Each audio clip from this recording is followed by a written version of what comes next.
Welcome everyone to the Daily Juice Podcast on the Betting Pros Network. I'm your host, Sean Sagging the Money Green. Give me a follow on Twitter at Sean T. Green. And as always, Daily Juice is being brought to you by BetMGM. Use that promo code JUICE and a $10 bet turns into $200 in free bets.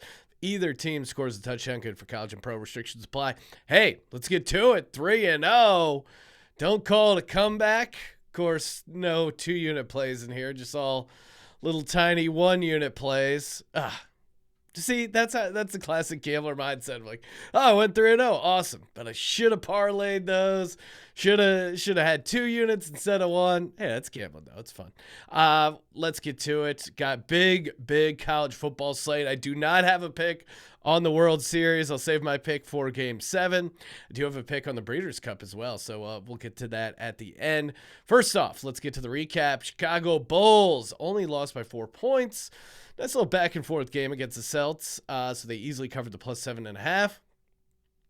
Brooklyn Nets went on to unload on the Washington Wizards. Didn't need the 3 points. They won 128-86. Durant put up 28.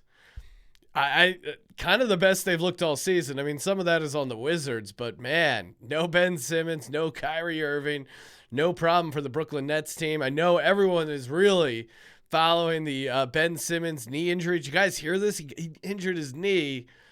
He's going to miss some time. But wait, sounds like he's coming back because they did a scope on the knee and his knee was clean. I could not see that coming. You mean Ben Simmons, the guy who sat out an entire year because he was sad? I still don't know why he sat out. I still have not gotten a good answer. Anyway, that guy who I'd love to make fun of, he didn't play and they won. So is that correlated? Causation or correlation? You decide. Last but not least, Oregon State 21, Washington State 24. Got the cover. They were catching 4.5. Maybe should have won the game outright. Definitely had some chances there. Lights went out for a while. I think that probably hurt their momentum. But it got real scary at the end of the game. Washington was driving down. Obviously, you're just hoping with the 4.5, hey, kick the field goal. They get a 1st and goal. Okay, they can literally kneel it out and then kick the field goal. Oh, they're going to run a play. Okay, they ran one. They're running another play? I mean, Washington threw on they were on the 2-yard line. They threw an out route. It was incomplete, but man, if Penix misses that by a hair, that could be going pick 6 the other way. The Oregon State guy had good coverage. I mean, if I'm an Oregon State fan, I'm rooting for them to run more plays. That's the only chance you're going to pull out some miracle here. And then the last play, they do kneel it, kick the field goal, get the win, don't get the cover. That's what's important. Hey, you know what else is important? You guys and your chance to win an autographed Kenneth Walker jersey, courtesy of Pristine Auction. Just go to youtube.com/bettingpros, hit subscribe, comment on this very video. You're automatically entered to win an autographed Kenneth Walker jersey, a.k.a. K9. That's right up there, top nickname of all time. Well, why don't you include that in your comments in the YouTube videos? What is your favorite sports nickname of all time? There are a ton of good ones. Would love to hear yours in the YouTube comments. All right, here we go with the college football plays. Air Force at Army.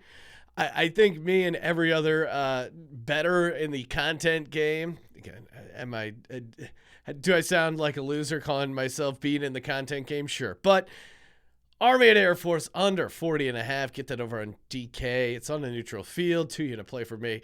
I think if you guys haven't heard this trend yet, it's everywhere. But these Service Academy games, last 26, 23-2-1 to the under. I don't know if they're giving back to the troops or what the deal is. They refuse to move down the number on these totals. So don't overthink this. Just take the under on the Service Academy, 40.5. And, Navy and Air Force played earlier. That game was 13-10. So these service academies, they all run, variations of the triple option. They pound the rock. They play pretty good defense usually. And then it's just an ugly game. And I'm throwing on a play on the side as well here.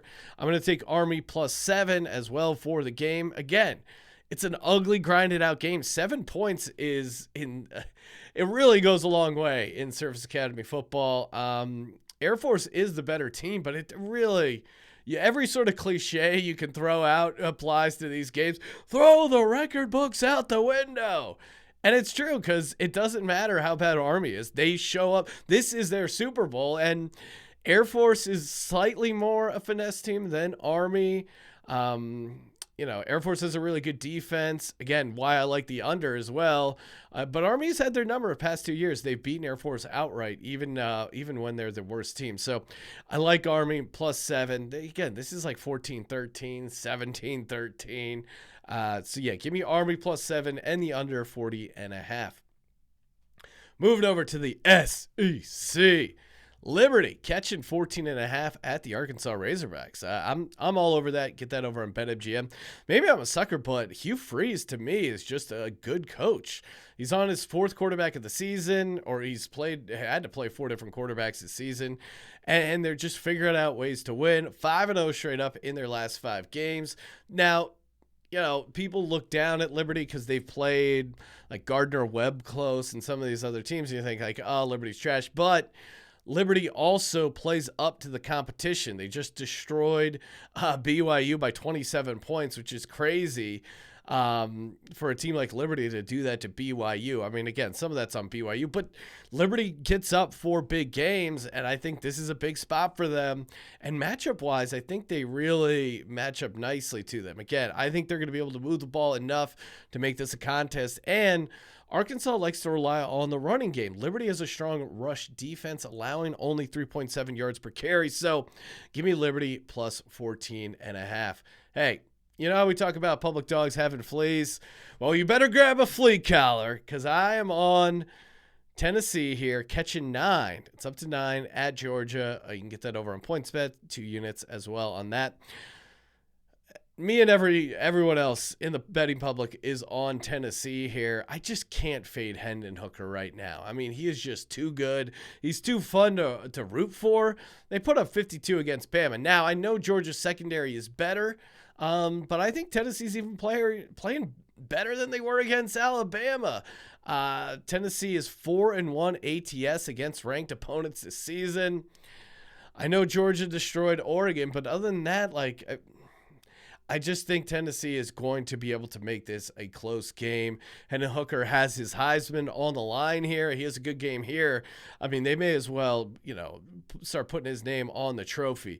And he's shown the ability to show up in big games. And then last but not least, Nolan Smith leads the team in sacks and tackles for loss for Georgia. He's out for the season. So you can't stress enough how important that is, losing a guy like that against a team like Tennessee that just can throw the ball so well.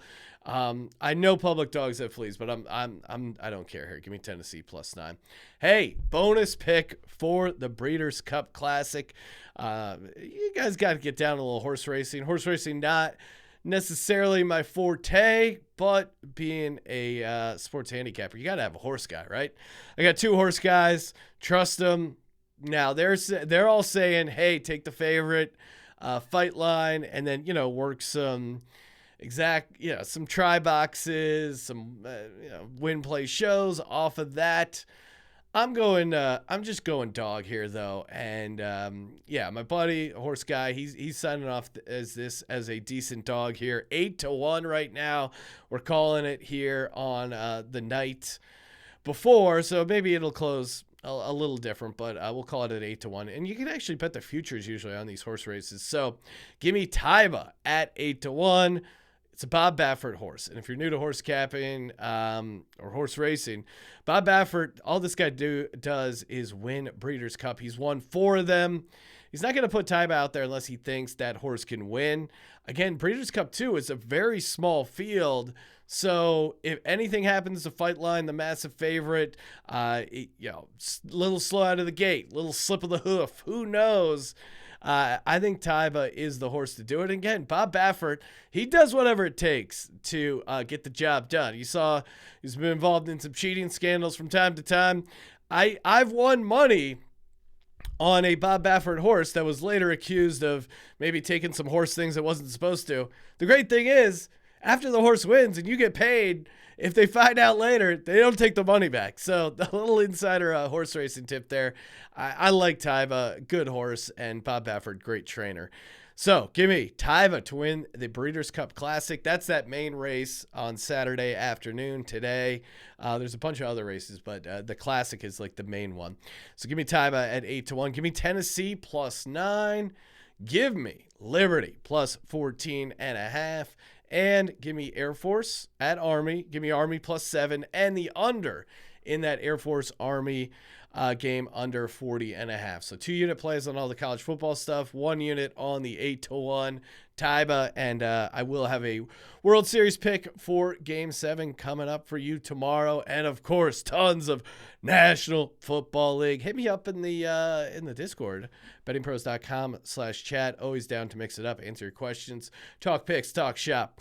I'm in the Daily Juice channel all the time. Hey, and betmgm.com, use the promo code JUICE, get that sweet sign-up bonus. Follow us on TikTok at bettingpros. Follow me on Twitter at Sean T. Green.